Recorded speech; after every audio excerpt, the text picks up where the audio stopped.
Avatar ఇప్పుడే cinema పోయిన cinema మీద బాగా ఎక్స్పెక్టేషన్స్ తోటి పోయినా. కానీ చెప్పాలంటే అవతార్ సినిమా అంటే నాకు 3D సినిమాలు అంటే ఫస్ట్ చాలా ఇష్టం. కానీ అవతార్ సినిమా స్టార్ట్ అయినాక నిజంగా చెప్పాలంటే మనం వేరే లోకానికి తీసుకుపోతుంది.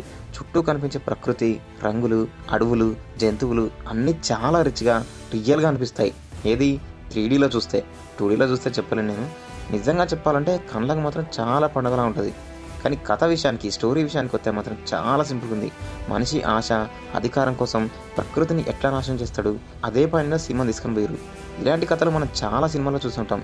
అస్సలు న్యూ అనేది లేదు, కొత్తదనం అనేది లేదు ఈ సినిమాలో. సినిమా నెమ్మదిగా స్లోగా పోతూ ఉంటుంది. కొన్ని సీన్స్ అయితే అసలు చాలా లాంగ్గా, ఎంత లెంత్గా తీసాడేంద్ర బాబు అనిపిస్తుంది. అందుకే ఫాస్ట్ సినిమా చూసే వాళ్ళకి మాత్రం అస్సలు ఎంత బోర్ కొడుతుందంటే అంత బోర్ కొడుతుంది.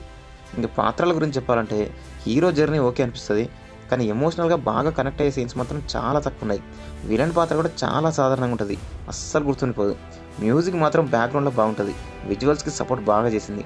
కానీ సినిమా అయిపోయాక గుర్తుండిపోయేంత సినిమా అయితే కాదు. మొత్తానికి నేను చెప్పాలనుకున్నది ఏంటంటే అవతార్ సినిమా ఒక విజువల్ మాస్టర్ పీస్, కానీ కథపరంగా మాత్రం చాలా తక్కువ ఉంది.